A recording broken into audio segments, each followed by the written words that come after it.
Welcome back to Behavioral Science for Brands, a podcast where we bridge the gap between academics and practical marketing. Every week, we sit down and go deep behind the science of some of America's most successful marketing. I'm MichaelAaron Flicker. And I'm Richard Shotton. And today, Richard and I are celebrating our 100th episode. We're going to use this as a chance to look back, talk about some of our favorite episodes, and look a little bit forward. Let's get into it. So, Richard, when we started this activity, did you ever think we'd hit 100 episodes together? No, I did not. I really didn't. I didn't think there would be necessarily all the brands that we could talk about. But once you start looking into it, there's an amazing variety of brands that I think have at least on occasion used some brilliant behavioral science principles. And I think I've been surprised by how many guests have been so generous to join us and talk so deeply about their fields. You know, we've had a wide variety of guests, but almost universally, they've been generous to say, well, this is what I teach in my lectures. This is what I do in my consulting. This is what I learned behind the doors at some of the biggest ad agencies. Really a lot of generosity and willingness to share their experiences when we brought our guests on. Yeah, and from a real mix of backgrounds. As you say, there's some top-class academics, people like Dan Ariely, Ayelet Fishback, Tali Sharot. And then there's some amazing people from the world of advertising. We have Rory Sutherland, Les Binet. So a real nice mix of guests who've given their time. And most of all, we're going to take some of the time today in this episode to give highlights of your and my favorite episodes of the past 100. And we asked ourselves, is it a little bit like choosing your favorite child? Should you not pull some to the top? But for the listeners that have joined us along the way, you may not have been along since episode 1. And while all the episodes, Richard and I wouldn't post them if we didn't feel they were great, some just had some staying power that we thought felt prescient as we were starting 2026, as we hit 100 episodes. And so we were just, we just thought, why not take a stroll back through memory lane and pick some of our favorites? Great idea. Great idea. So, Richard, would you like to go first? Would you like to maybe tell us a little bit about one or two that stood out in your mind that you remember fondly from our time? Absolutely. So two of my favourites are, I think, first of all, The Economist. And I absolutely love that episode. So there was a brilliant discussion about how they use the generation effect. So the generation effect is this idea that if you make the audience put a little bit, and I'll emphasize the little there, but if the audience have to put a little bit of effort into understanding the message, it tends to be much stickier and much more memorable. So that idea, yes, can be applied in a very simplistic way. The original experiment kind of gave people lists of words where there was a letter missing, and you see occasional creative responses doing that. But what I loved about the Economist example was this lateral creative application of a behavioral science principle. So what they essentially did in the ad that we discussed was run posters with this brilliant phrase, "I don't read The Economist," and then an attribution to management trainee, age 42. That's a lateral application of the generation effect. You don't tell people you'll be a failure if you don't read The Economist. You set this little puzzle, and the act of solving that puzzle, that makes the audience remember it that bit more. So that's absolutely one of my favourite episodes. And it's fun to laugh as you even start to say the line, because you can remember these lines. But to me, one of the critical parts of the generation effect is that it requires the reader to participate just a little bit. They have to be a little active in that. Can you just talk for a minute about that? Because it's in realizing that I never read The Economist, management trainee still at age 42. It's in realizing that that's a little bit of satire that the generation effect is really cemented. Is that right? That's right. The idea would be, if you make a message so easy to consume, what tends to happen is you have this reduction in memorability. It just washes over someone. if you require the audience to actively participate in it, in essence, to generate the answer themselves, that effort creates memorability. So management trainee age 42 say they don't read it, you have to go through the kind of logical process of working out, well, they don't read it and they are not progressed very far in their career. Their lack of readership has meant that they haven't progressed. You have to do that little bit of work yourself, and it's that effort that embeds it in the long-term memory. That's episode 18, The Economist. I remembered. So, yeah. I'm going to bring them to everybody as you go, and that way we have them. So episode 18, The Economist, will be linked in the show notes. Really great first example. And then the second one that I really like, and this one's for a couple of reasons. This is the campaign Don't Mess with Texas. So we discussed a Texan campaign that was trying to stop people littering, and it was phenomenally successful. And I love this for two reasons. Firstly, it really shone a light on how parochial advertising can be. Like in Britain, if I was to talk about that campaign, I would have to give people lots of details. No one knows about it. That is insane when you think about it. We have the same problem of littering in Britain, yet we don't know about a campaign in America that really powerfully resolved that problem. So I think bringing campaigns from other countries to light is a very valuable thing. Now, I know that's of less interest to American listeners, but for me, that was one reason I loved it. And then the second thing about the campaign was there's a wonderful humility at the heart of it. The standard thing with advertising is to think, how do I change, in a case of an anti-littering campaign, how would I change the worldview of the audience so I get them to care about littering, to see it as a damaging thing for the environment? That, though, is a really tough task. And what I think Don't Mess with Texas did so brilliantly was they, rather than try and change people's worldview, instead they try to change what littering meant. So they aligned littering with a lack of state pride. The audience already had that state pride, but associating littering with something that might be done with some interloper from Louisiana or Mississippi, that was the genius. Change how people frame the behavior, not change the audience's worldview. And if we talk about this principle of make it easy, as we so often do, I think sometimes we need to apply it to our tasks a little bit more. So I think those two are my real favourites. Don't Mess with Texas, episode 20. I've got it there for everyone here at home. It teaches us that you can use the principles in the way that you talk to your clients or in the way that you build the campaign. But it also teaches us maybe there's an easier task to be done first. Rather than changing the entire worldview, is there an easier task of, can we use something that everyone in America knows, Texans have a lot of state pride, and attach it? It's about reframing what the actual job to be done is. I think that's one of the things I took away from that episode. Yeah. So those are my two favourites. So over to you. Which ones did you enjoy most? Which one do you think were most useful for the listener? The first one I chose was an episode we did a long time ago called 11 Madison Park. And for those that don't know this restaurant, it's a restaurant in New York City that at the height of the restaurant's fame became one of the world's top 50 restaurants. And they used the behavioral science insight of the peak end rule. And without going through the whole study about the peak end rule, here's what they did at 11 Madison Park. Normally, when you would be at a fine dining restaurant and you would choose a wine pairing, let's say for $115, you would give 5 equal priced glasses of wine so that you have pretty good wines to go along with each meal. What 11 Madison Park did differently is that they lowered those prices of wines. Let's say instead of it being $20 a piece, they made it $15 a piece so that they could push the last wine that you got with your dessert to be something truly special.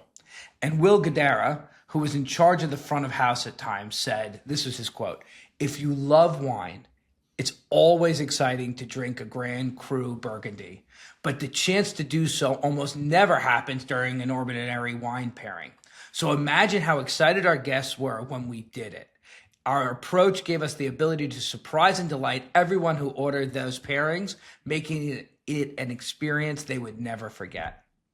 And to me, that's the gem of the insight. It's about creating an unforgettable moment, even if you have to sacrifice elsewhere. And so Will just kind of naturally had this instinct of the peak end rule, and he applies it beautifully at 11 Madison Park. I think that's really nice. That's really nice. And he's doing both parts of the peak end rule there, isn't he? He's not the sommelier is not splitting the budget evenly. They're choosing one wine to be standout and sacrificing the other four, but also they're putting it at the very end. So these are the two things that Kahneman and Radermeyer argue are disproportionately likely to be remembered from an experience: the peak event and the final event. So yeah, I love that as an idea, and it was a great episode. I think that's his book Unreasonable Hospitality is a wonderful book, and lots. You know what? We should put that. We'll put that in the show notes so that everybody can see his book. And now he does a lot of speaking, so you could find clips of him talking online. That was episode 56, 11 Madison Park. Yeah. Keep tagging those on at the end. Yeah. How about the next second? Yeah, the second one I was thinking about. Funny that I chose two. I chose two food and beverage drink ones. I'm not sure why, but I chose Aperol. And when we first started working together, you and I talked about Aperol as one of these amazing examples of social proof. And I love it for a number of reasons. So here's what Aperol did. It has in its nature a very distinct orange color. And you see it in the Aperol bottle when you buy Aperol. But their on-premise approach when you go to a bar is they provided all the bars balloon glasses. And so when you make an Aperol spritz, you see this big bubble full of Aperol colored liquid.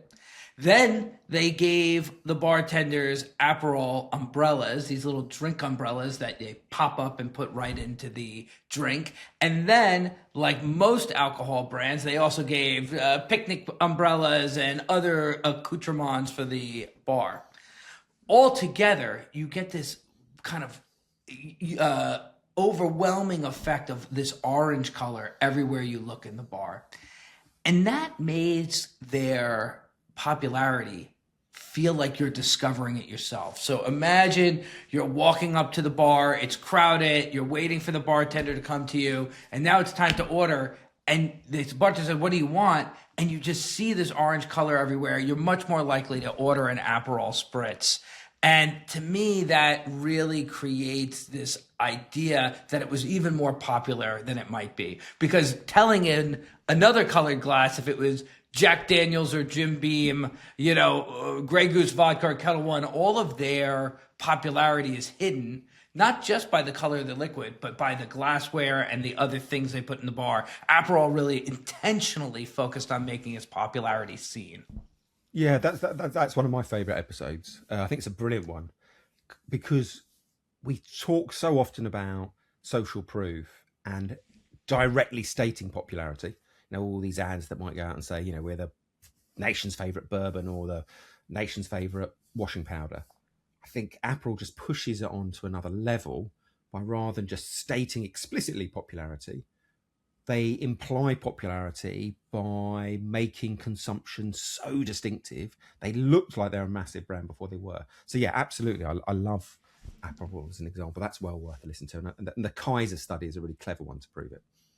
That's the littering in the alleyways. Yeah. So that's episode 3, how Aperol applies the power of lateral social proof. Episode 3, my goodness, we were younger men when we recorded episode 3.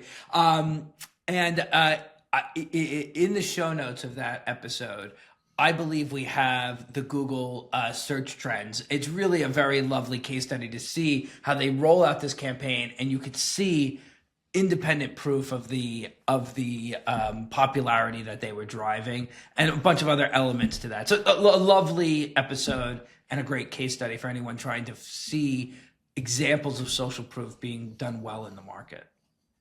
Nice. So we talked about some of our favorites. Let's talk about maybe an episode, not that we would have done differently, but if we could go back and add something to any one of the episodes, what would the episode be and what would you want to add?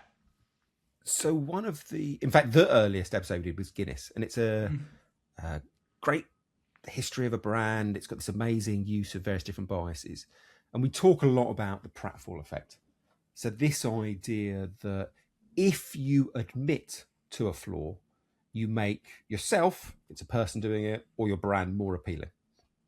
So we talk in that episode about the Elliot Aronson study back in 1966 when he was at Harvard that shows admitting a flaw generates appeal.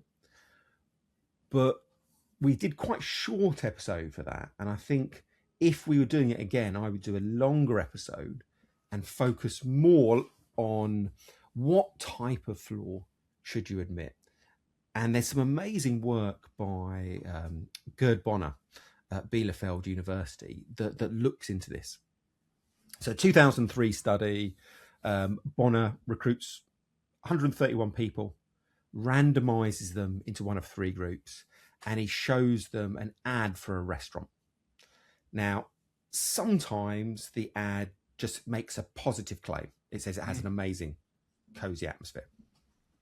Other times, the ad admits that, yes, it's cozy, but there is a flaw in the restaurant. It doesn't have parking. And then a third group, they see the same positive claim, cozy atmosphere, but this time the negative feature that they admit to is related. It's kind of the mirror image of the strength. It's that they can't accommodate large parties. It's such a small restaurant. Sorry, we can't take bookings over, I don't know, 6 people, say. Now, what happens, as the pratfall effect suggests, is that the ads that admit a flaw, both of them have the best scores when people are asked about their attitudes towards them. So on the top line, it supports what Aronson says in a commercial setting. You admit a flaw, you become more appealing. But the really interesting bit is when you then start comparing the scores for the two types of weaknesses. And this is all on a 9-point scale.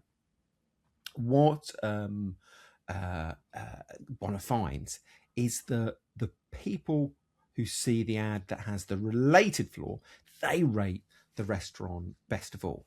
And that, to me, moves us on from just saying admit a flaw to what you need to do is identify the core strength of your brand and then think what is the mirror weakness. So in the case of the restaurant, if you're saying you're cozy, the fact you can't take a big party is a related flaw. If you're Guinness, though, it's, well, you say you're slow because often people assume slowness is related to putting more time into a product and that will be higher quality. So I think if we were doing it again, I'd really double down on that Bonner experiment because it makes the bias of the pratfall effect, I think, easier to apply in the real world. I think that's such an important insight because sometimes when we talk about these academic studies, there's doubt or gaps. And if you, in the Aronson study, the flaw is he just spills water or coffee on himself. It has nothing to do with his actual quiz taking abilities. So it's really an unrelated flaw. And so the application in commercial settings, I've seen people sometimes hesitate about. But the Bonner study really does solve that question for us. So for listeners, one study by itself may open an idea for you. Multiple studies can give you a way around solving, is this really more applicable? And then, of course, testing for yourself is a way that you can have confidence in the application of the insight for your business. Is that fair to say? I think absolutely. I think you've got multiple studies should create greater believability in the insight. Now, let's not delude people. If there is a single study that tells you something quite surprising, hang a question mark on the end of it. You know, it might not be a genuine insight. It might be a statistical fluke. If you see multiple studies showing the same basic point, the believability and credibility of that study increases. And then secondly, absolutely, rather than just being told admit a flaw, now what we're saying is admit a flaw that is the mirror image of your strength. So if you're a consultant, maybe a B2B consultant, maybe you want to convey the strength of being, I don't know, particularly intelligent or particularly insightful. Well, the mirror flaw, the related flaw, might be that you're really expensive, because people assume, well, those who are expensive are going to be a higher quality. So it's a much more directional experiment, I think. I think that's well said. Maybe my only final build on this, maybe in American universities, Richard, you have like 101 classes are beginner, 201 are intermediate, 301 is like advanced. Maybe like a 201 or 301 level recommendation is to look at the actual study itself rather than just the analysis that somebody did on it. I've found that when you first look at academic studies, it's intimidating. It's written in dense language. It's often in a website with no pictures. It's just a lot of text.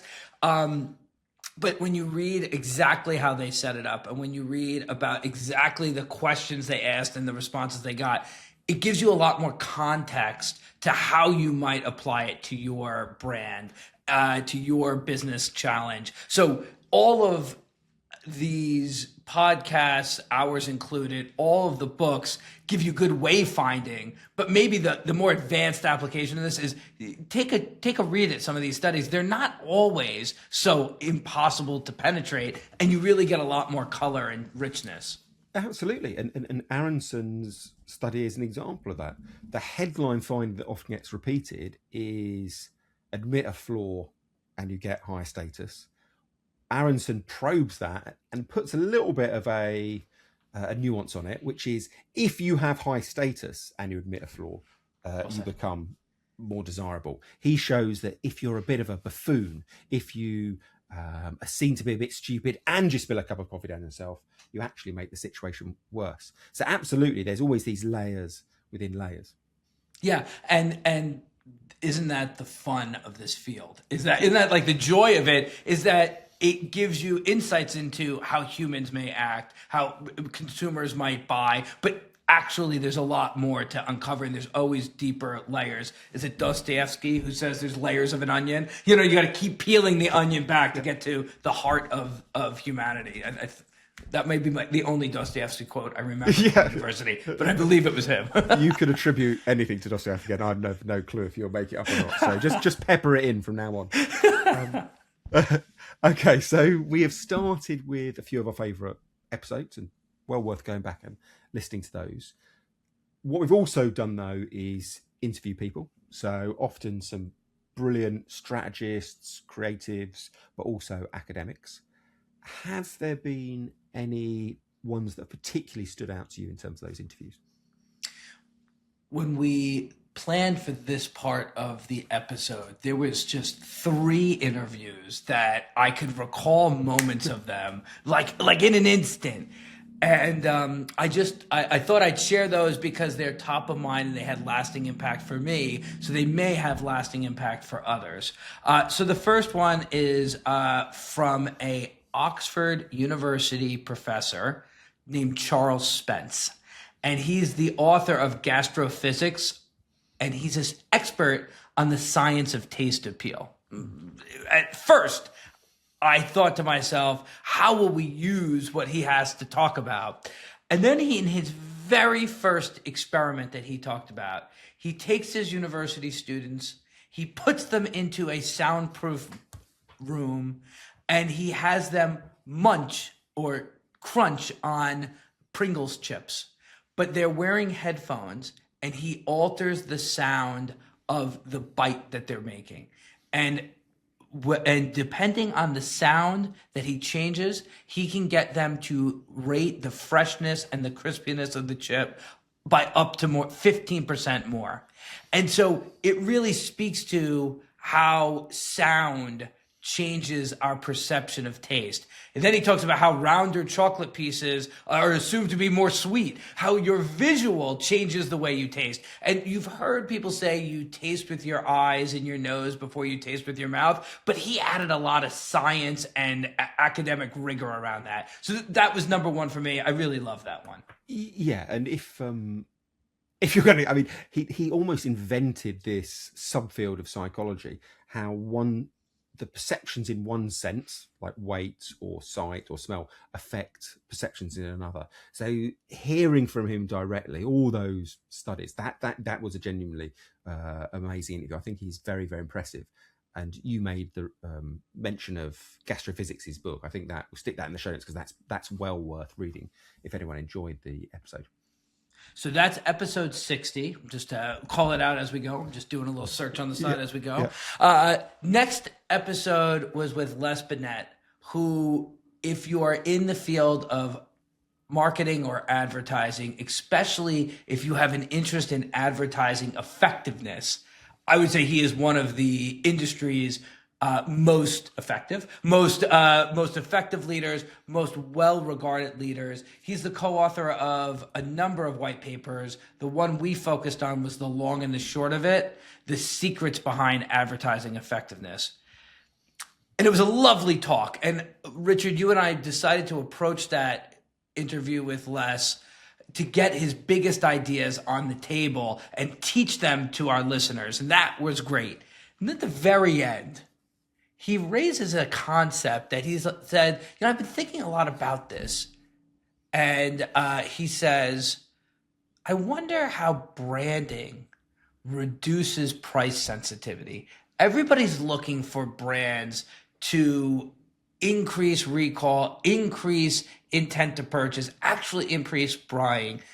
But he says, I wonder how strong branding reduces your price sensitivity. And would you be willing to pay more for the same thing if it had a stronger brand? And he kind of left it there. But of all of the interviews we've done, that thought has returned to me multiple times. And today in the industry, I don't believe there's a lot of literature and a lot of studies specifically around this. So Les may be advancing that now. It may be a call for somebody, one of our listeners, to advance that. But it's a fascinating idea that there may be other benefits that are yet to be explored about the strength of doing great branding and great advertising. Yeah, pricing, I think, is one of the most fascinating areas. You say I think you get into that area of the brand interaction with pricing. There's a big gap and hole that I'm sure far more could be done. I think when you look at behavioural science experiments on how to get people to pay or respond to the same price slightly differently, then there's an awful lot without of doubt. Removing the currency denominators, the Sybil Yang stuff that I think we discussed with Phil Agnew in his episode, talking about the daily price of a time-based item rather than the yearly one, this idea of the pennies a day effect. Now, I always think if people aren't using behavioural science in their organisation now, one of the best places to start is on your website, trying to apply some of these principles right at that moment of sale around the display, the promotion of that price. The only other one that comes to mind right off the bat is our Red Bull episode where we talk about changing the pricing relativity. So lots of good options there. That's episode 46 with Les Binet. Last one from me was the indomitable, the indisputable Rory Sutherland, who was so generous to come and do an extended interview. I think he might have been on set for 3.5 hours. We were on camera for 2.5 hours, maybe longer. And to say we covered hundreds of interesting ideas may even be an understatement. But one of the ideas he brought that has stuck with me and I've used in my work over and over since he said it was this idea of reverse benchmarking. And instead of looking at your competitors and ask what they're doing well, you should ask what they're doing badly, because where they're doing something badly, you have a opportunity to improve upon that and do much better. And actually, he brings up 11 Madison Park's Will Guidara and his example of how reverse benchmarking can work. And he says when Guidara was in charge of designing the experience at 11 Madison Park to become a best restaurant in the world. Him and his team, Will's team, visited a lot of other best restaurants, including the then #1 spot. And instead of looking to emulate what they did so well, he had his team write down all the things that they were doing badly. And that gave 11 Madison Park an opportunity to differentiate themselves and exceed their expectations. And so I think that, to me, was just such a reminder that we're really trying to increase our share of the pie, increase the overall share of the pie. Competing where others are great may be a lot harder than competing where they've left white spots. Yes, that part really did stick in the mind. I think the Will Gadar example he gave was they go to some amazing restaurants, get inspired. Lots of people come back saying, well, I thought that way they did the pastry was amazing. Let's copy that. And Will Gadar's point is, well, the beer was bloody awful and you couldn't get a decent flat white at the end. And then he goes out and recruits someone just to be the beer sommelier, just to be the expert barista. And back in probably early 2000s, 90s, yes, the expectation of Michelin star for coffee and beer was not that high. So he absolutely smashed those expectations. And that therefore became a very, very memorable part of the experience. That reverse benchmarking idea is lovely. So well worth a listen. Episode 73 for those keeping track at home. Yeah. How about on your side, Richard? Did you have some standout episodes that really got you thinking? Yeah, so I certainly wouldn't disagree with your choices. I think the ones I was going to draw attention to, though, were hearing from the academics talk about their own research. I always thought that was super interesting. So we've had Dan Ariely's come on and talked about his work, Ulrich Gnesi about how often incentives can backfire. But of all of the episodes, the one that I really, really enjoyed the conversation was with Ayelet Fishback. And she talks a lot about her research, things like the gold dilution effect. But I particularly liked her discussion of her work with Lucy Shen around uncertain rewards. So the study she talks about in the episode recruits a load of students, and she gets 138 of them together. They are shown one of two bags of chocolates. So some people see a transparent bag and there are 4 chocolate truffles on it, and they bid how much they're prepared to pay. And the average bid is 66 cents. Other people are shown an opaque bag and they are told, look, it might have 2 truffles in, it might have 4 truffles in. And this fresh group of people, they are asked how much they'd bid to take that bag home with them. And the average bid is more than double. It's $1.49. Now you think about that for a second, and suddenly you are selling people a worse product or a cheaper product for the maker. Let's say it, put it that way. You're selling this cheaper product because on average it's going to have 3 truffles, not 4. Yet you're able to charge so much more. And the point that Fishback made was that people, especially when it's these kind of smaller purchases, they love this excitement of the uncertain reward. They love the excitement of a gamble. Everyone wants to be a winner. So you can put into your product psychological value that is free to do rather than trying to create value by giving people more and more expensive products away. So that was such a nice study, such a nice area. It's one that when we put Hacking the Human Mind together, we talked a lot about uncertain rewards and how they could be used in the Facebook chapter. So she was brilliant. I love that one. I think it's a great reminder, especially if you are more of an advertiser in advertising or in only one type of marketing, that marketing in its classical form is not just promotion. It's not just price. It's also product and place. Product means, how does it? What is the thing we are selling, and how does it meet? Nir Ayal talked about, how does it meet a psychological need? How does it meet that? And I think that what Ayelet and her studies were revealing is there's sometimes a satisfaction or an intrigue that has as much to do with what you think you're getting as what the actual product is. Yeah, and that we've seen some lovely applications of.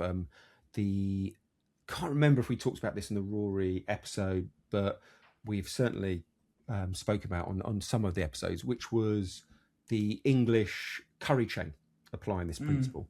So for those of you who've never been to Britain, there's a smallish chain called Dishoom, like quite a fancy curry house. And if you go at an off-peak time, you can ask them to give you a keyring, and they give you this very fancy keyring. And then if you go back at an off-peak time, at the end of your meal, you can ask them to bring out the matka. And this is a kind of brass jar that they put a dice in. You shake it, roll it, and if a 6 comes out, everything you've eaten, everything you've drunk, whole table, completely free. And people absolutely go wild for this. But if you were the accountant working at Dishoom, you'd say, well, we're just giving people a 16, 17% discount. I mean, that is not that steep a discount. There are many other people who give steeper fixed or certain discounts to get people in unpleasant times, off peak times. But by turning it into a game, introducing a bit of theatre to the situation, you create this value that isn't in the mathematics. It's not in the underlying utility of what's being offered. It's what you would call big capital B brand. It's part of the brand experience at Dishoom, even if it has nothing to do with the food that you're eating. Yes, although the nice thing they do is they give it an aura of relevance. So Yes. Dishoom is made out to look like a kind of 1920s Bombay restaurant, and the board that comes out is very worn, and it's got writing on in various different languages. The matka, they say, is they give it this kind of aura of 1920s India. So I think that's takes the idea on one step further, in which you move from just rolling a standard dice on a bit of cardboard. It's those theatrical elements, the aesthetics, the design that bring it back to the brand a bit more. I love that. Yeah, makes great sense. It makes great sense. And in case people think we've just lost our senses, we've definitely got to put a picture of that in the show notes, because my description is woeful. Oh, I think it's lovely, and we've done this together. We've been to Dishoom together, and that's one of our great joys as co-hosts of this podcast. We did an episode. Remind me of the name of the restaurant in Britain that has unlimited champagne at the push of a button. Bob Ricard. Yeah. Yes, Bob Ricard. We've been to Dishoom. We have not yet made it to 11 Madison Park together. No. When we better get the 10 way millionth listener, we'll do that. Yes, exactly. When we continue to grow the listenership. But what better way to enjoy behavioral science than to go out and live it, to be a part of it. Lovely. So we've talked about a lot of our favorite, most memorable parts of the first 100 episodes. Thinking about the future, what are you most excited for, Richard? What are you thinking about in what's coming up? So there's a couple of things that we've done. So we started some themes, some themes of episodes. So there's behavioural science for agencies, and we thought, well, what are the various different roles or tasks that an agency has? There's pitching, there's copywriting, there's media planning, and we did themed episodes around those. So what are the behavioural science biases that those specialities could use? And I really like those because it gives a different angle and it shows people new ways to apply behavioural science. But the new theme that I'm very excited that we're just going to start recording in the new year is around award-winning campaigns. So we've looked at things like the IPA effectiveness papers, the APG awards, Cannes Lions, and see, well, what are some of those amazingly successful campaigns?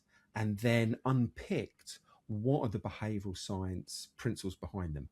And I think they will make for some very, very good episodes. So they should be coming out quite soon. And so that as we look to the upcoming year, we're going to continue doing our brand-focused episodes that we started the podcast with. We're going to continue doing our interviews with thought leaders in our industry. And now we're going to look at some of the most effective campaigns, some of the best work in the industry, and look at it through a behavioral science lens. Yeah, and I wonder if it makes it even easier for people to apply. Because you could think, oh, well, wait a minute. Aperol, they launched in 1919. They coloured their brand this bright orange. I am dealing with a 100-year-old brand. How do I kind of apply something they did so long ago? Now, I think that is a unfair criticism, but I'm slightly worried sometimes people have it. With a campaign, these are constant new ideas, often on a smaller scale. So they're they're easier, I think, to take and apply for listeners. They can apply them on their own work much more easily. And for me, without teasing too much, we have some big interviews coming up in the upcoming year. One that is confirmed, Mark Ritson of the mini MBA that he has made for marketing. He's a great thought leader in our industry. We're very excited to have him on in Q1 of this upcoming year. And so that plus a bunch of other really great thought leaders, it should be a great year of interviews coming up ahead as well. That'd be a good one.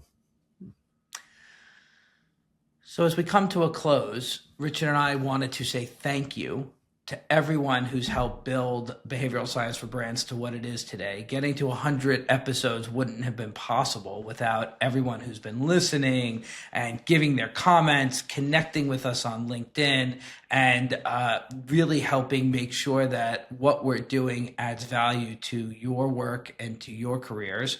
So thank you. Thanks for the chance to create this content and to build this thing together. We really appreciate it. Fantastic. Likewise. We're looking forward to 2026 and all the conversations we have ahead. And as we like to sign off, until next time, I'm MichaelAaron Flicker. And I'm Richard Shotton. Thanks so much for listening.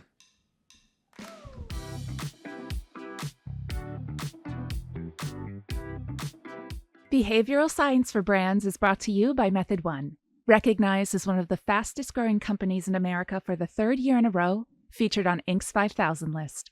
Method One is a proudly independent creative and media agency grounded in behavioral science. They exist to make brands irresistible, helping people discover products, services, and experiences that bring moments of joy to their lives. As behavior change experts, Method One creates emotional connections that drive true brand value for their clients, focusing primarily with indulgence brands in the CPG space. Find out more at methodone.com.